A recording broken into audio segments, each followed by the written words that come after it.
Hello guys, welcome to my channel. So today we are going to work on yet another simple project, and this is going to be a simple game which is going to be specifically for beginners who are new to Python. So in this we are going to work on rock paper scissors. So this is a pretty common game that we might have played throughout at least once in our life. So this is pretty simple. I don't know if I have to explain this or not, but yeah, this is pretty simple. So now before we work on the Python code, if you are new to my channel, if you haven't subscribed to my channel yet, please do. Now let's not waste any more time and work on the code. So first thing first, what do we need? So we need few libraries first before we actually work on our code. So first is that we need random library. So this one we need because we want an AI or computer kind of a thing which can choose among the option easily. So this is where random comes into existence. Then we need system library sys. So this we need to exit the program because we are going to work on an infinite while loop. So what do we need is, again, we need an infinite while loop. So this is so we are using this infinite while loop because we want to keep playing till the user want to exit the application, right? Now we will work on a method. So that method is going to get called out through our infinite while loop. So here we will just say play rock paper scissors. Alright, and here we are just going to call this method, and that's it. And this is it, what we have to do for while loop. Now coming to our method. So here what do we need? So we need a player, we need a CPU. So first thing is that either one can choose amongst your rock paper scissors, right? So first we will ask user to provide anything among rock paper scissors. Then we will ask, or we will just use random library to choose among the option which is rock paper scissors, and then we will just check if user won or if the AI or the computer won, right? So first is that we need to have rock paper scissors, that is the moves list which we have to store somewhere. So we will just say moves, let's say rock paper scissors moves, and this is going to be a list. So rock paper and scissors. All right, so this list is going to be used again if the user provides an invalid move, right? So let's first ask user to provide a valid, or let's say invalid, any move, right? So here we will just say user move. So we will say choose one among rock paper or scissors, and here we will just do /n, and whatever user chooses, so he can either type R with a small character or R with a capital character, we don't know, right? So we will just lowercase it just for the safety, and here in the list if you see we have everything in lower cases, so this matches. Now first is we will check if the moves are valid or not. So whatever move user has provided should be in our list RPS move.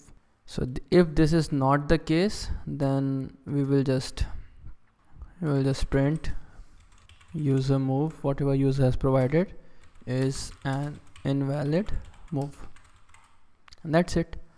Now if the user has provided a valid move, in that case the AI has to choose among our moves, right?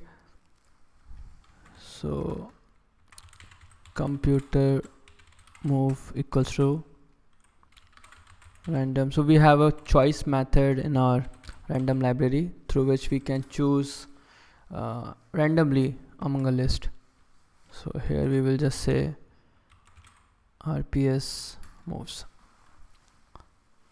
So now we have the user move, we have the computer move. Now we just have to validate who won.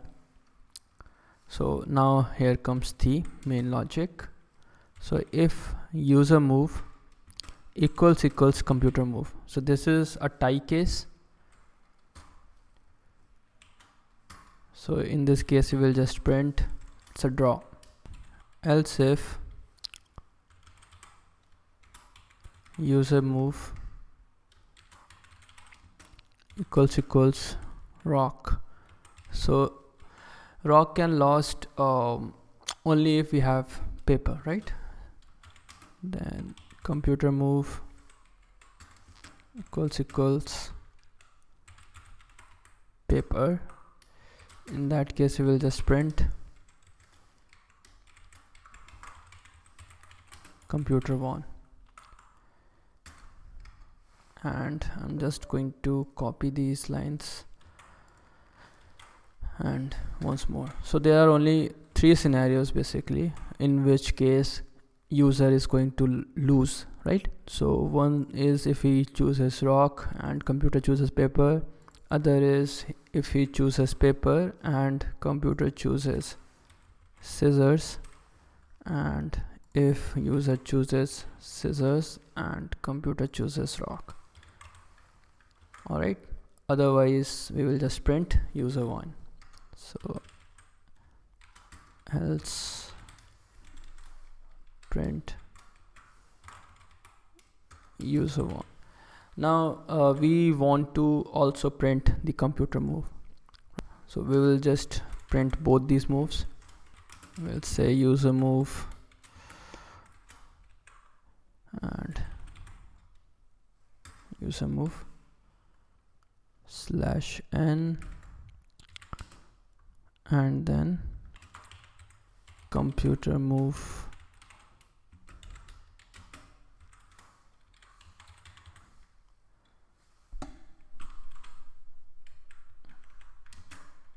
computer move. All right.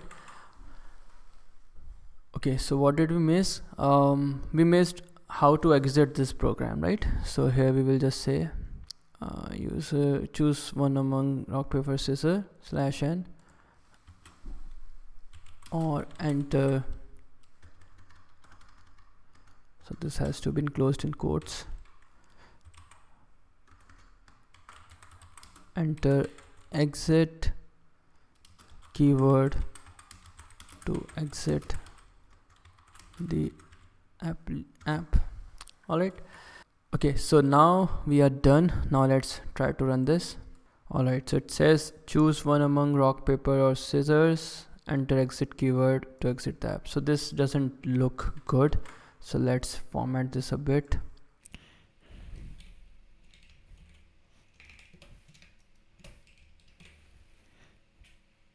Okay, so let's try this.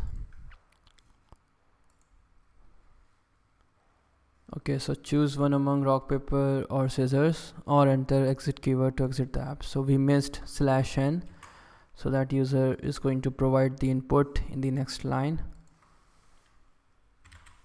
All right, let's run this again. So this looks good, right? So choose one among rock paper scissors or enter exit keyword. So let's see if exit is working.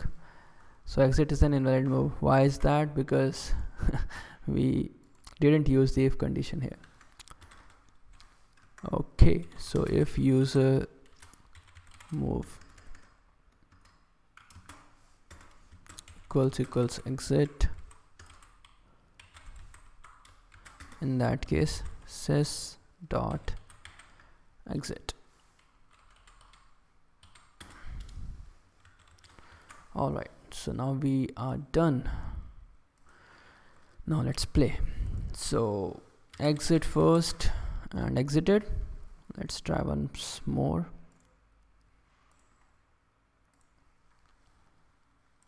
Okay, so let's type rock. So user move rock, computer move scissors, user won. Now let's type rock like this. Rock paper computer won. Now let's type paper. Okay, computer won. And let's try scissors. Okay, user won.